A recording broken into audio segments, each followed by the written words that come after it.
real life stories. Story of heartbreak when this boundary, sexual boundaries crossed.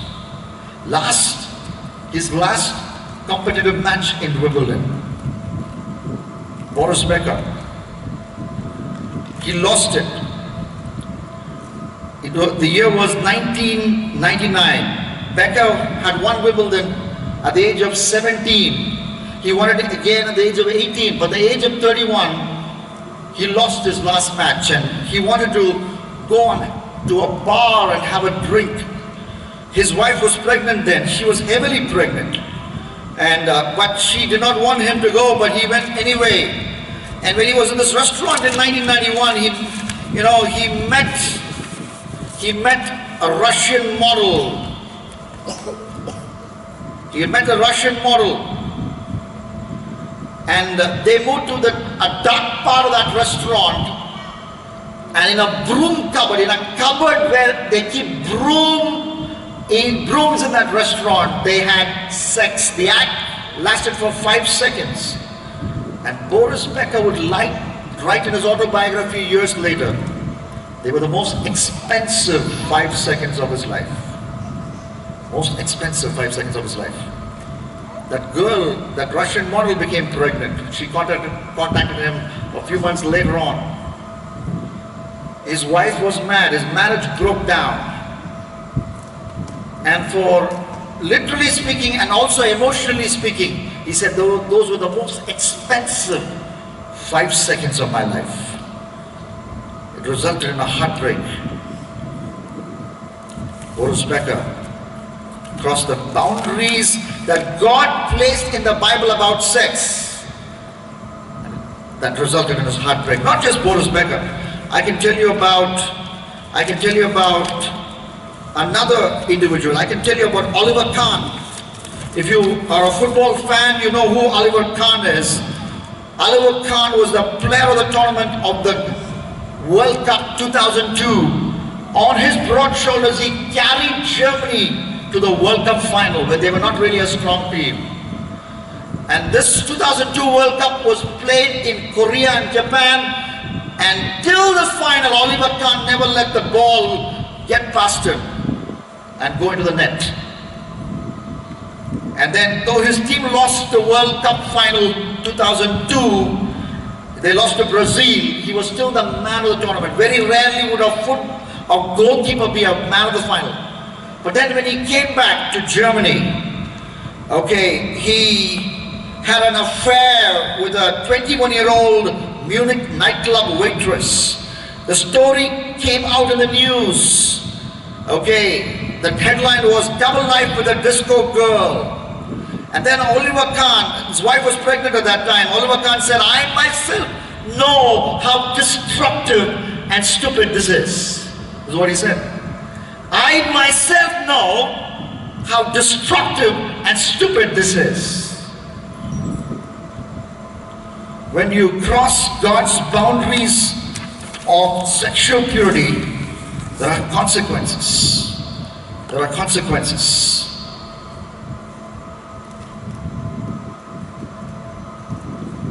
Geethika enacted the consequences of crossing the boundaries. God placed boundaries of sex in one of her roles in the movie that she acted in 2012 called Cocktail. Movie critics say that was Geethika at her acting best. There's this scene in this movie. Okay, the scene is set in a London house. Okay, Geethika is living in with her boyfriend Saif Ali Khan. The movie, she's making a Lamborghini or whatever. She says, "It's your favorite." Okay, I got the recipe from the net. But the boyfriend is not interested in what Geethika is saying. Saif Ali Khan in that movie is not interested in what Geethika is saying. He only asks her a question: "Is Meera in the room?" Talking about Diana Penty, played by Diana Penty. "Is Meera in the room?" Geethika says, "You know I love cooking and wine." So she's not willing to talk about Meera, what her boyfriend is, the girl boyfriend is talking about. She wants to continue her conversation about cooking. Then Saif Ali Khan, it's a duplex house, walks up the stairs first floor, trying to find out where this girl Meera is, because Meera is Deepika's friend who was supposed to be in that, who was in that house. And Saif can't see her. And then Geethika continues to talk about cooking. What is this yogurt thing? What do they call that here in Europe? Because this is set in Europe. And then Saif is really a little upset. He says, Meera, okay, where is Meera? And then Geethika says, she's gone. And with her voice quivering, she says, she would have got you puppet from the Indian store. She still wants to talk about cooking and not Meera. Now Saif is back in the kitchen again. I'm asking you something. Where is Meera? Where is Diana Penty? And Geethika, using language which I would not use, in hell for all I care, she says. And Saif says, are you talking about Meera, your best friend? In one day all your love for her is gone, all your love, concern for her is gone. And Geethika says, yes, love and concern went away the same way your love and concern went away after you slept with me. My love for my friend, on whom you are showing romantic interest now, went away the same way your love for me went away after you slept with me. That's what Geethika says. Then Saif says, listen, if I slept with you, you also slept with me, okay? I never forced you. And I never made false promises of marriage. Okay, I never said sleep with me and then we'll get married. We were very clear, both of us were very clear what we're doing. And then Geethika says, yes, we were very clear. You were very clear. You will do test drive with me and take home as your wife my girlfriend, my best friend. You will do test drive with me and take home as your wife, not me, but my girlfriend. Take home Meera as your wife. Saif shakes away and tries to walk away. He says he doesn't want to talk with Geethika anymore. And then Geethika says, yes, walk away. You must have got bored with me now. What is left in me for you to see and enjoy right now? Because everything you've seen already. You must have got bored. And then Saif is really irritated. He says, don't act like a abla nari, a village, poor, helpless lady whom I have exploited for God's sake. And then Geethika says, you don't act like a social worker who had sex with me for my own good.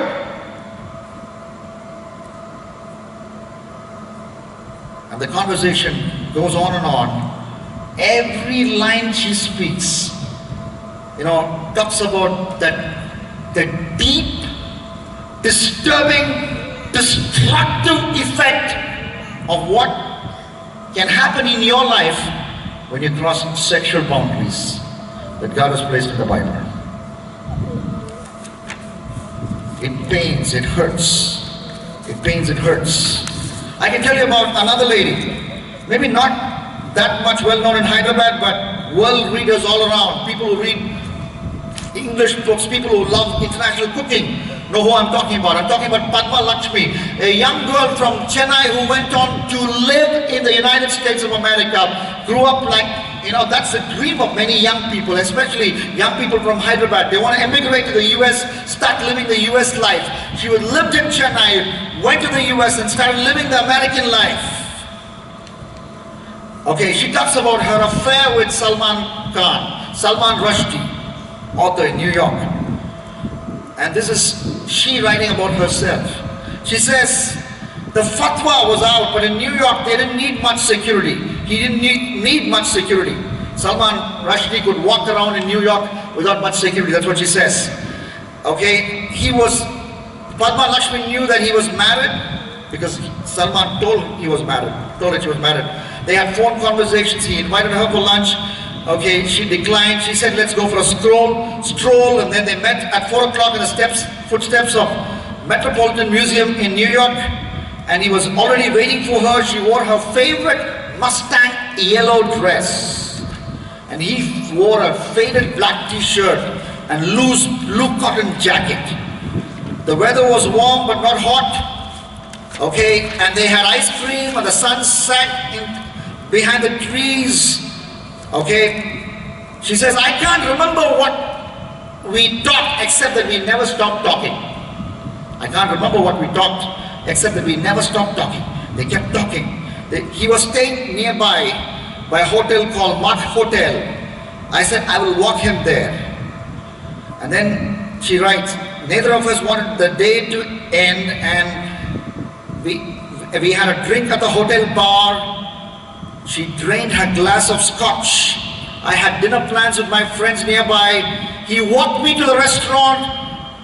Not thinking what it might imply, I invited him to come along and sit down with us. I couldn't bear to say goodbye to him, she writes. And she writes, that night we fell into bed. At 3 a.m. I woke up with a start. I'm naked in a married man's bed. I got up, dressed, I skulked out of Mark's hotel, moved stealthily, covertly, in a very secretive way. I moved out of the hotel, feeling like a hussy. Okay, hussy means feeling like a Jezebel, feeling like an immoral woman. That's what she writes. That was exactly her feeling that night. When she left the hotel room after having slept with a married man, this woman, Padma Lakshmi says, I got dressed up and left Mark's hotel, skulked out of Mark's hotel, feeling like a hussy, an immoral woman. Once home, she says, I showered, attempting to scrub away my shame. I showered, attempting to scrub my shame. These are not somebody else's words about her. She's talking about the shame of crossing Bible boundaries when it comes to sexual behavior. Well, I can talk about this all day long. I don't have time to tell you about Jiah Khan, who wanted to give a birthday gift to her boyfriend from Bollywood. Okay, they drove to Goa and she became pregnant. Okay, on her birthday, when they had an encounter at Goa. But this boyfriend said bye-bye. And she wrote a suicide note which is talking about the consequences of crossing the boundaries with this boyfriend of her, and that drove her into suicide. Jiah Khan, one of the most beautiful young girls who lived in Bollywood and acted in Bollywood at that point in time. I can tell you about Geethika Sharma, who was an air hostess, who crossed boundaries with the political leader who was helping her, giving her a fancy car, paying for her MBA, and doing all that in exchange for unnatural sex. And one night she wants to call her brother at 1 o'clock or so. Brother says, we'll talk later in the morning. That very night her life ended because all of this sexual boundary breaking was wrecking havoc in her life. Geethika Sharma committed suicide. I can tell you about Auntie's lovers. Basically an article on male prostitutes who charge 20,000 a night. Outlook magazine reported that in one of their issues some years back. But these Auntie's lovers had an empty soul, the Bible says. Not the Bible, Outlook magazine says. By now, the empty souls of these disturbed, aimless young men have begun to peep out through their eyes. Outlook magazine says these guys have empty souls. These male prostitutes who had slept with influential rich women for 20,000 a night had empty souls. Well, what this book says, okay, it says very clearly, and I want to show you those passages. Okay, first it says through a story, okay, it says through a story, and that story is found in 2 Samuel 13. You know that story, 2 Samuel 13, Amnon thinks sex with the most beautiful girl in his world, and that was his half-sister Tamar, could actually give him so much joy. And when he had that, when that sex happened, when he planned for it, schemed for it, Amnon had sex with Tamar, he raped her. In fact, the Bible says in 2 Samuel 13, he asked her to get up and leave. You know, he thought this is supposed to be the most exciting thing of his entire life. But that left him so disappointed. It was so flat. It was so stale. He says to her, now get up and get lost.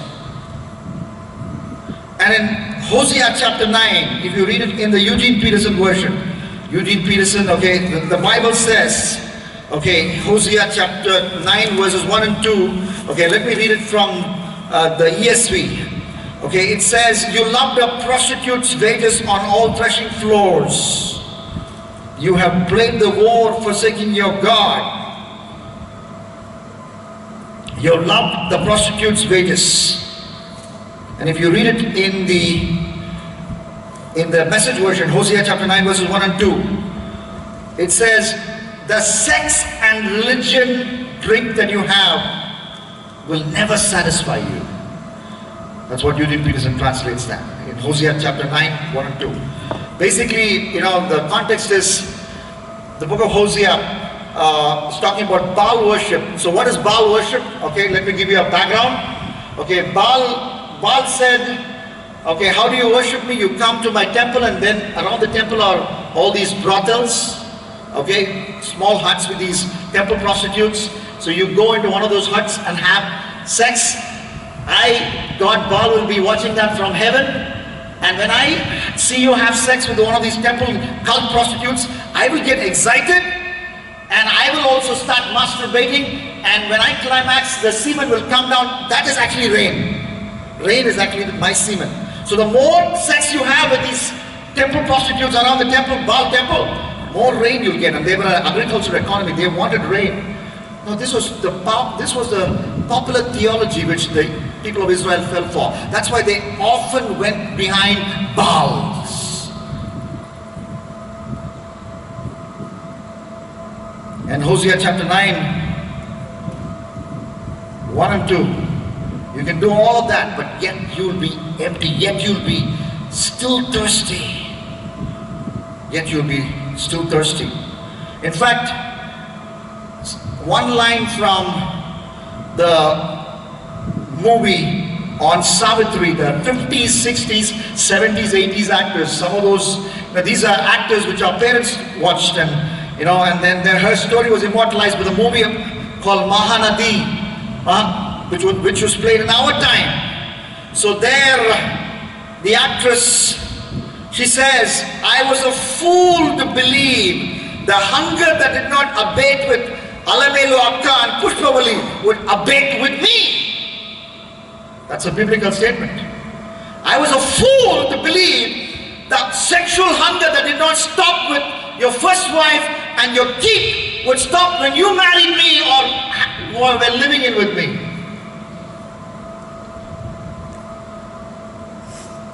Because there's a vacuum in a man's heart. And when man thinks, when he crosses sexual boundaries, that vacuum will be fulfilled. But the more sexual boundaries you cross, it is like drinking salt water to quench your thirst. So Kirti Suresh playing Savitri was right when she said, I was a fool to believe the hunger that did not abate with Alamelu Akka and Pushpavali would stop with me. It did not stop with her.